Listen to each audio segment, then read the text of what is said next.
Hello दोस्तों, आज हम लोग क्लास 12th का बहुत ही important chapter inverse trigonometry function को स्टार्ट करने जा रहे हैं। ठीक है, इसका हम लोग चैप्टर का अध्ययन करेंगे। ये जो चैप्टर है वो क्लास 12th एग्जाम में 4 से 6 नंबर का क्वेश्चन पूछेगा। ठीक है, ऑब्जेक्टिव क्वेश्चन 1-2 रह सकता है और 4 नंबर का भी लॉन्ग क्वेश्चन और शॉर्ट क्वेश्चन मिला के आपका निश्चित ही 4 से 6 नंबर का क्वेश्चन आपका एग्जाम में आता ही आता है इस चैप्टर से। ठीक है, लेकिन इस चैप्टर को बेहतर तरीके से समझने के लिए आपको कुछ ट्रिग्नोमेट्री का बेसिक नॉलेज होना चाहिए। ठीक है, अगर आपके पास है तो ये चैप्टर बहुत अच्छा से समझ में आएगा। अगर नहीं है तो कोई दिक्कत नहीं, मैं इस चैप्टर के साथ ही साथ जहाँ-जहाँ उसका ज़रूरत पड़ेगा मैं आपको फार्मूला और उसका बेसिक कॉन्सेप्ट को नॉलेज देते जाऊँगा। ठीक है, बस आप इसको अच्छे से शुरुआत जैसे-जैसे मैं बताते जाऊँगा उसको आप नोट डाउन करते जाइएगा और समझते जाइएगा। ठीक है, तो आपको ये चैप्टर निश्चित ही समझ में आएगा और एग्ज़ाम में क्वेश्चन इससे छूटेगा नहीं। ठीक है, देखने में क्वेश्चन जितना बड़ा और ऊट-पटांग टाइप का लगता है, ये क्वेश्चन उतना ही ईज़ी से सॉल्व होता है। ठीक है, आइए हम लोग इसका अध्ययन करते हैं। देखिए, ये इन्वर्स ट्रिग्नोमेट्री फंक्शन को हम लोग शॉर्ट में आईटीएफ भी बोलते हैं। कहीं-कहीं अगर आपको अगर आईटीएफ लिखा रहेगा तो इसका मतलब यही समझिएगा आई फॉर इन्वर्स, टी से ट्रिग्नोमेट्री और एफ से फंक्शन। ठीक है? इस चैप्टर को कहीं-कहीं आपका नाम दे देता है इन्वर्स सर्कुलर फंक्शन। ठीक है? इन्वर्स ट्रिग्नोमेट्री की जगह सर्कुलर लिखा रहेगा, उससे कोई दिक्कत नहीं, चैप्टर यही है। ठीक है?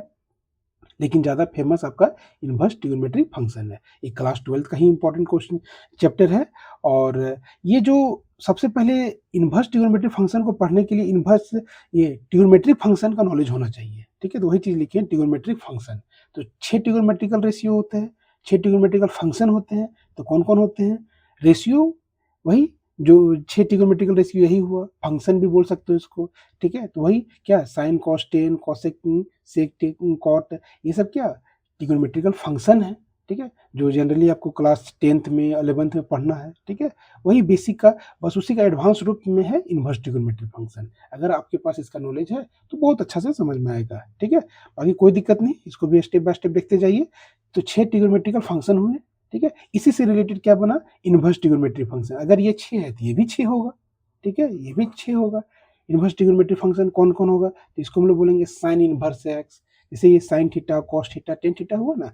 ठीक है, जैसे इसको अगर ये पावर जो -1 जो दिख रहा है, यही इन्वर्स कहलाता है, ये पावर है। आगे हम इसको बता रहे हैं डिटेल से। इसको ये क्या हो गया, तो यहाँ साइन थीटा हुआ, तो ये अगर ये ट्रिग्नोमेट्री के रूप में है, ट्रिग्नोमेट्री फंक्शन के रूप में, ट्रिग्नोमेट्रिकल रेशियो के रूप में, लेकिन अगर इन्वर्स में रहेगा तो ये साइन इन्वर्स एक्स हो जाएगा। ठीक है, और ये कॉस इन्वर्स एक्स हो जाएगा, टेन इन्वर्स एक्स। ठीक है, कॉसेक, सेक, ठीक है, कॉट, इस तरह से। तो 6 ट्रिग्नोमेट्रिकल फंक्शन हो गए। ठीक है, ये इन्वर्स में। ठीक है, और ट्रिग्नोमेट्रिकल फंक्शन जनरल केस में ये 6 हुआ। ठीक है, अब इसको समझिए। यहाँ पर देखिए कि अगर जैसे लिखा रहेगा कहीं कि साइन थीटा बराबर एक्स, क्या लिखा हुआ है, साइन थीटा बराबर एक्स है, तब पूछा जाएगा कि थीटा बराबर क्या होगा। जनरली इस तरह से क्वेश्चन। ठीक है, जैसे कि यहाँ साइन थीटा बराबर एक्स है, तो अगर थीटा पूछा जाए तो अगर जैसे कहीं लिखा रहेगा साइन थीटा बराबर एक्स है, तो यहाँ से थीटा पूछ दिया जाएगा, तो क्या करोगे, जनरल केस में स्टूडेंट क्या गलती करते हैं यहाँ पर कि थीटा पूछ देगा ना, तो ये साइन को क्या करेगा कि इसे कर देगा एक्स डिवाइडेड बाई साइन, ऐसा। तो क्या ऐसा होगा? ऐसा ये नहीं होगा, ये गलत है। ठीक है, तो क्या होगा, तो इसी को अगर लिखना रहेगा तो कैसे लिखोगे? चलो, मैं हालाँकि लिखना नहीं है इसको। ठीक है, इस तरह से आप डायरेक्ट लिख के छोड़ दोगे कि गलत है। ठीक है, अब क्या करो इसको। ठीक है, यहाँ से देखो साइन थीटा बराबर एक्स है, इसको फिर से समझिए कि साइन थीटा बराबर एक्स है। ठीक है, चलो फिर से चलो हम इस गलत का ही सहारा लेते हैं। ठीक है, ये थीटा बराबर अगर पूछ दिया जाए तो अगर मान लो यहाँ पर इस तरह इसको लिख सकते हो 1/sin और यहाँ x, कोई दिक्कत? ठीक है, अब यहाँ पर देखिए अलजेब्रा के केस में हम लोग क्या करते हैं, जैसे कि x का पावर -1 है तो इसको लिख सकते हैं ना 1/x, ऐसा लिख सकते हैं। तो अगर कहीं लिखा रहेगा ऐसा कि पहले से 1/x का पावर 1 यहाँ पर, तो जैसे माइनस ऊपर में है तो नीचे ले आए, अगर नीचे है तो इसको ऊपर जब लिखना रहेगा तो x का पावर -1 होता है। इस केस में अगर यहाँ पर क्या करते हैं कि मान लो कुछ नहीं तो 1 है, ठीक है, तो यहाँ से थीटा बराबर लिख सकते हो, ये ऊपर ले जाओ, ठीक है, तो ये ऊपर जाएगा तो साइन का पावर क्या हो जाएगा -1 और ये x ऐसा, ठीक है। ये यहाँ से ये है, आपको समझाने के लिए मैं ऐसा किया हूँ, लेकिन ये इस तरह से आपको करना नहीं, ये तो गलत प्रोसेस है, ठीक है। आपको डायरेक्ट यहाँ से ये लिखना पड़ेगा, लेकिन मैं आपको समझा रहा हूँ कि साइन थीटा बराबर x है, तो थीटा बराबर साइन का पावर -1x, ठीक है। ये लिखना नहीं है आपको, डायरेक्ट साइन थीटा बराबर x है तो थीटा बराबर साइन का पावर -1, ये डायरेक्ट लिखना पड़ेगा, लेकिन मैं आपको बच्चे जैसा समझा रहा हूँ कि इस तरह से कि आपको कंपेयर करके कैसे लिखना है, ठीक है। कोई दिक्कत? तो यहाँ पर देखिए कि क्या है कि साइन थीटा बराबर अगर x है तो थीटा बराबर क्या हो जाएगा, तो ये साइन इधर चला जाएगा, तो साइन का पावर -1x लिखोगे। कैसे लिखोगे मैं बता दिया।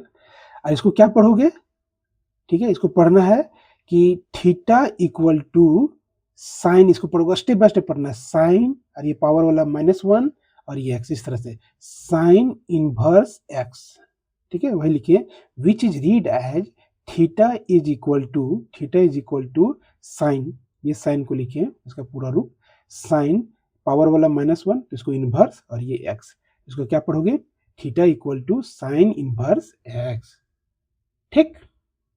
अब यहाँ पर आपको क्या बताएं, अब यहाँ पर एक देखो, ये जो -1 है इसको अलजेब्रा के जैसे ट्रीट नहीं करना, ठीक है, अलजेब्रा के जैसा ट्रीट नहीं करना, क्या नहीं, कैसे, यहाँ पर देखो ये -1 है, कहीं ऐसा नहीं कि इसको नीचे फिर कर दो, जिस तरह अभी बताएं कि यहाँ पर जो बताएं कि इस तरह से ये अलजेब्रिक रूप में इस तरह से होता है ना, लेकिन वही चीज बोल रहा है, ये -1 को ट्रीट नहीं करना अलजेब्रिक जैसा, आपको बस एग्जांपल देके समझाया है कि जैसे यहाँ पर x का पावर -1 है, ठीक है, x का पावर -1 है, तो x है और ये पावर वाला ऊपर में ब्रैकेट देके लिख सकते हो, कोई दिक्कत नहीं।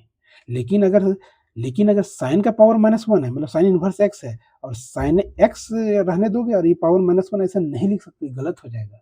इसलिए बोल रहा है कि अलजेब्रा जैसा इसको ट्रीट नहीं करना है, ये जब भी -1 रहेगा तो साइन के ऊपर में ही रहेगा और यहाँ रहेगा, x के पावर में नहीं लिखना है, x के पावर में नहीं लिखना है, जब भी लिखना है साइन के जस्ट ऊपर में लिखना है, ठीक है, x पूरा एकदम साफ साफ दिखना चाहिए, ठीक है, तो ये काट दिए मतलब गलत हो जाएगा। उसी तरह से x का पावर -1 है तो इसको नीचे ले आए, ठीक है, तो ये क्या होगा, x का पावर -1 है तो 1/x लिख सकते, कोई दिक्कत नहीं, लेकिन अगर साइन का पावर -1 है तो 1 बाई साइन और x, ये इसको नीचे नहीं लिख सकते हो इस तरह से, ठीक है, अलजेब्रा जैसा इसको ट्रीट नहीं काट दिए, इसको ऐसा लिखना गलत हो जाएगा, ठीक है।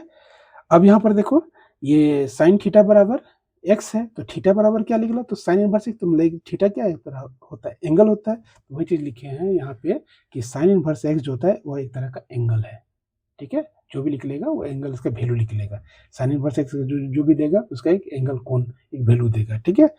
और यहाँ पर देखो साइन इनवर्स x क्या है, एंगल है वो तो, ठीक है।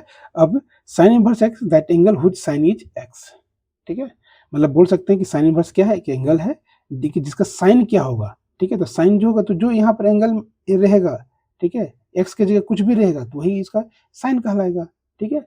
तो अगर मतलब π/2 रहेगा, π/3 रहेगा, कुछ भी रहेगा तो उसका साइन बोलेंगे हम लोग, जो भी रहेगा यहाँ पर एंगल वही लिखना है, ठीक है, तो साफ साफ दिखेगा आपको, ठीक है।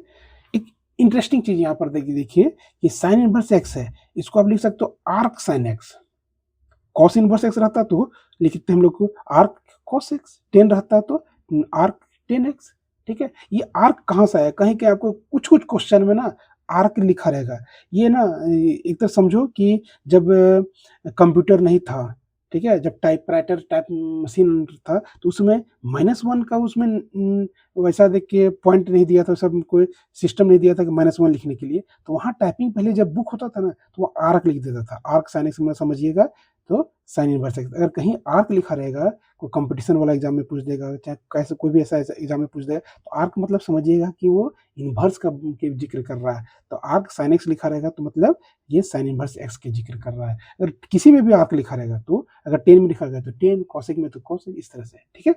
चलिए, ये हुआ बेसिक इनवर्स ट्रिग्नोमेट्री फंक्शन का, ठीक है। इससे रिलेटेड आगे और मैं बताऊंगा, इसका प्रिंसिपल वैल्यू बताऊंगा, प्रॉपर्टीज बताऊंगा, ठीक है। तो मैं धीरे धीरे वीडियो बनाते जाऊंगा और उसमें आपको डिटेल देते जाऊंगा, ठीक है। ये इसको आप पूरा नोट डाउन कर लीजिएगा उसके बाद इसको एकदम स्टेप बाय स्टेप पढ़ते जाइए, हर एक वीडियो देखते जाइएगा, आपको इन्वर्स ट्रिग्नोमेट्री के फंक्शन बहुत अच्छा से समझ में आएगा। इसमें इससे रिलेटेड क्वेश्चन जो भी आएँगे वो आपसे एग्ज़ाम में नहीं छूटेगा, ठीक है? चलिए, अगर वीडियो ये अच्छा लगा तो लाइक कीजिएगा और मेरे चैनल को सब्सक्राइब कीजिएगा, ठीक है? मिलते हैं नेक्स्ट वीडियो में, ठीक है? तब तक के लिए धन्यवाद।